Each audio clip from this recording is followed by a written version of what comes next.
Well, Donald Trump is upset again, not just at Fox News or Politico. This time he's now lashing out at 360's Randy Kay, and he's armed with nothing more than misinformation and misplaced ire, frankly. She reported on this program last night about a Trump event in South Carolina that was sparsely attended compared to his other appearances and compared to a later appearance that same day.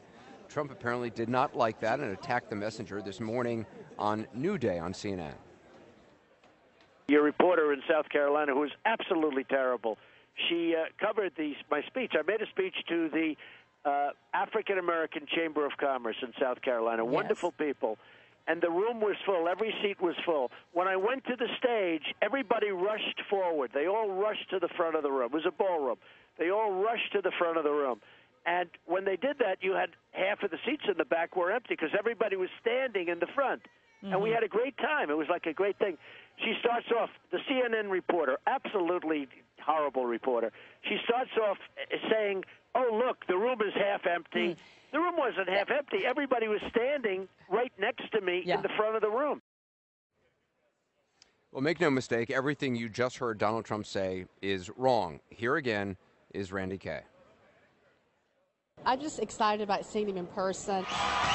The enthusiasm was there, but the turnout was not. We arrived at the North Charleston Event Center, capacity 1,500, about 90 minutes before the scheduled start time of 2 p.m. And 30 minutes before the speech was to begin, the hall still looked like this, more than a third empty, at least. Hello, Mr. Trump. Randy Kay with CNN.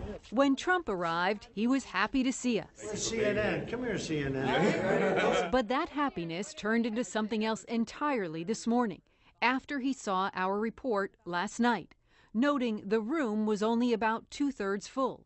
It had hundreds of empty seats. Listen to him on CNN's New Day. Your reporter in South Carolina, who was absolutely terrible, she covered my speech. I made a speech to the African American Chamber of Commerce in South Carolina. Yes. Wonderful people.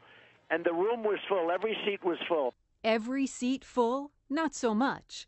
This picture was taken while Mr. Trump was speaking. Here's some video around the same time. Notice he's on stage.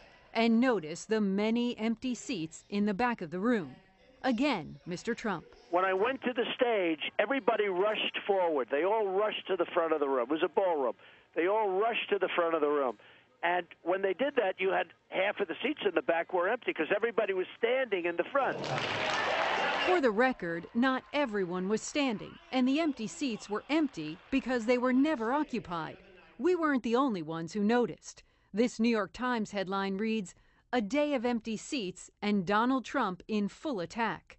The Washington Post headline, "Donald Trump says he didn't speak to a half-empty room, but he did."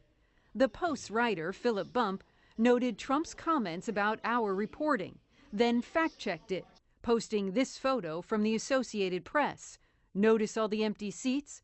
Trump is at the podium. The Post noted this one, too. Some people standing, most not. The Post summed it up this way. CNN's assessment appears to have been the correct one. We also pointed out in our reporting that the event was sponsored by the South Carolina African American Chamber of Commerce, but the crowd was overwhelmingly white, with only a handful of African Americans. But on CNN's New Day, Donald Trump denied that, too. Well, they had many African Americans. They had many white people, too. Here's another angle of the crowd. Note the ethnicity. And yet another angle. In television, pictures tell the story, especially this story. And Randy Kay joins us now. And just to be clear, as I remember last night, you also talked about a second event he went to that was better attended, correct? It absolutely was better attended, but this one, not so much, Andrew.